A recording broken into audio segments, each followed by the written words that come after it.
3 things that might be holding your yoga practice back. First one, thinking your yoga poses should look a certain way. I love to use boat as an example here. So boat, Navasana, we have this nice long spine. We're leaning back. You'll hear people say 45 degrees. I don't even think I'm coming 45 degrees. You lift the legs up. Legs might even go straight. Boat, Navasana. So what I see people doing in this a lot is they've got their knees bent, their back hunched.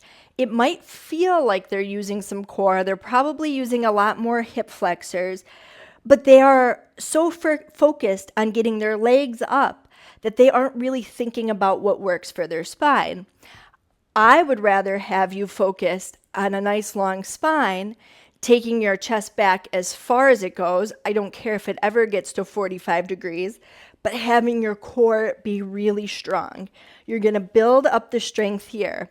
With time, once you've laid a proper foundation, then you might start increasing your angle and getting your feet up without rounding your back, without compensating somewhere else. So start slow. Build up the strength where it happens naturally. Get used to holding here. Don't worry about what your pose looks like. That brings me to number 2. And I'll demonstrate using Warrior 2. So I'll tell my students, your back foot should be about parallel to the back of the mat.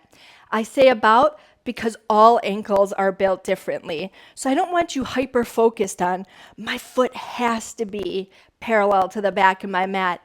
Because if your ankle and your knee feel safer with a little curve of your foot forward, if the placement isn't 100% what your teacher's saying, don't overthink it.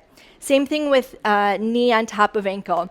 I love that for safety, right? But you're finding what feels good for you. And as long as you're not letting your knee collapse, your knee is going to be pretty safe here. But don't overthink your posture. Think more about what your body feels good in and how you can build up on the strength, just like we talked about in number 1. So then number 3 is not looking at the poses holistically, right? When I'm in Warrior 2, it's really easy to want to focus on my feet, on finding my biggest, strongest stance. Then I put my arms out and I want my arms to be really strong. And I might find myself lifting my shoulders to my ears.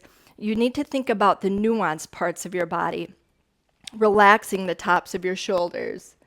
So I'll tell my students to flip their palms to relax, to look forward, right? To make sure both feet are doing equal amount. But pretty much anytime you have your hand overhead, we'll demonstrate Warrior 1.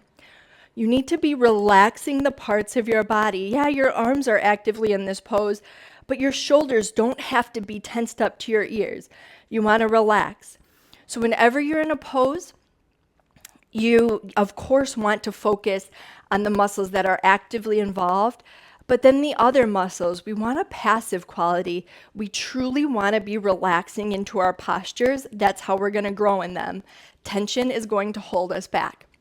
So these 3 things mostly boil down to body awareness.